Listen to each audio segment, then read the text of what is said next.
Hey friends, today I want to talk to you about the 3 worst mistakes that an investor can make. Actually, it should be called the 3 worst mistakes wannabe investors make. Because if you can resolve those mistakes and avoid them or get through them, you will become an investor. And if you don't, you'll never become an investor and you'll be always a wannabe real estate investor. And off the top, the 3 mistakes are: not being flexible in your criteria is your number 1 mistake. Number 2 is looking at equity the wrong way.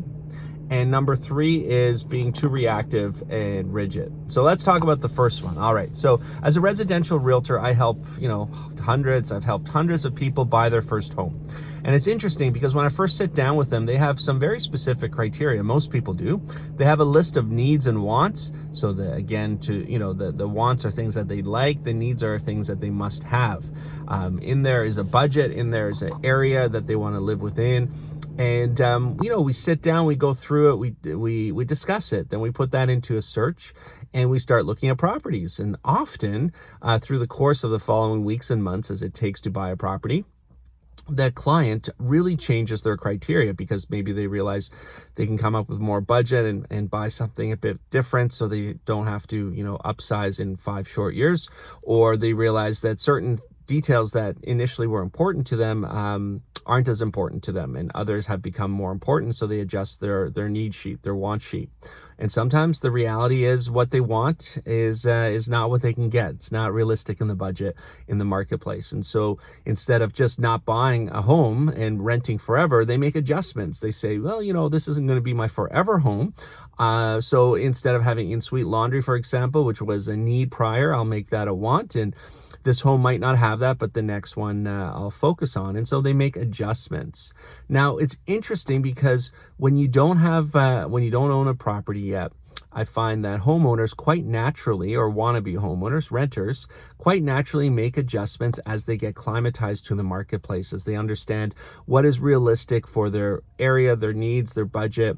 And with my assistance, we're really often able to, guide the path forward and make those adjustments quite fluidly and naturally.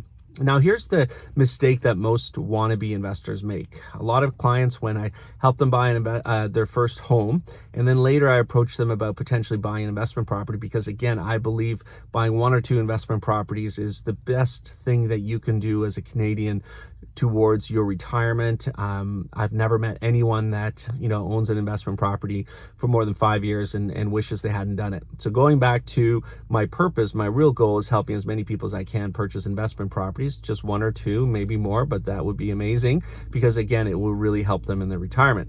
Now, when I approach my clients and I say, let's talk about buying an investment property, my clients often come up with criteria that perhaps they heard about on TV, perhaps they read about, and a lot of that criteria, the needs and the wants would be amazing if it was realistic and easily attainable. And then when we go through the process, same as we did when I was looking for a primary residence, we realize that not everything is achievable that's on our wants list and that's on our needs list. And here's where the mistake is made. When you're looking for your primary residence, when you don't currently own a home and you're a renter, you quite naturally make adjustments based on what the market realities are. I find the biggest mistake that wannabe investors make is when they get to this point where the market is telling them, you know what, we just need to make some slight adjustments. What we wanted is not quite there at the price, the criteria, and the details. Often people pull out. They stop the process. And here's the biggest mistake, because just a few little adjustments would have allowed them to purchase the first investment property, which certainly wouldn't have fit the criteria exactly the way they wanted, but they're in the market with an investment property and they're moving forward. And 3, 4, 5, 6, 7 years later, I've never had a client say, I wish I didn't buy that investment property. So again, mistake number 1 that derail people is when they create needs and wants, which is very typical and necessary, but they aren't willing to, pivot from them to move the way they would have and the way they did for their primary residence. And so that really defaults them into not moving forward. Number 2 is looking at equity the wrong way. So let's say I have a client that purchased a property and 10 years later, they have, $500,000 equity in their home. And I approach them and say, what if we could find you a property that's using some of that equity as the down payment? So yes, you have to perhaps service a shortfall, or you have to, you have to go out there and manage a property and might break neutral, but you could borrow the money from your primary residence as your down payment. A lot of folks at that point are like, ooh, that feels risky, because what if the market goes down and then that equity disappears? Well, ironically, if that equity has been reallocated into another investment property, and should the market contract 20, 30%, yes, there are ramifications as far as your servicing and what the bank will need you to adjust. However, your equity is gone whether you've reallocated it into a new property or whether you just are sitting on it in your primary home. And here's where the biggest mistake, again, the second biggest mistake that a lot of clients or people that I talk to do, is they appreciate and they're grateful for that equity they have in their primary home, but they somehow believe it is more safe that if it sits in their primary home than being reapplied towards an investment property. And it's not more safe. It's just equity in the market, and it either sits in your primary home where it's not doing anything, or you could readjust it into your first investment property or second investment property. And then mistake number 3, and I hate when this happens, because my client, to make this mistake, went out there, got creative, got an investment property, started the process, and then when the first big hiccup happened, they got scared and they pulled out of the process and sold the apartment. Now, I've been a landlord for more than 18, 19 years, and I've had everything go wrong that could go wrong. I've had fires, floods, deaths, births, evictions, tenants not paying.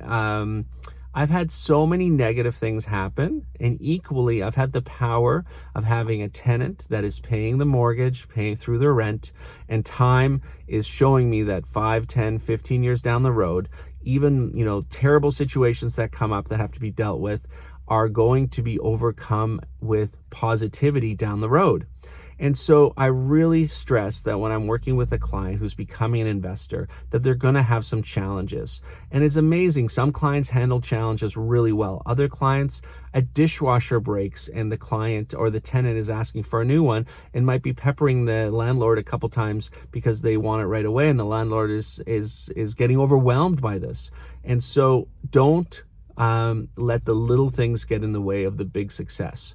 Again, reframing the 3 most typical mistakes I see that wannabe investors make is 1, not pivoting on their needs and wants, not making adjustments, and so they never move forward with an investment property. They're reacting differently than they did with their primary residence search.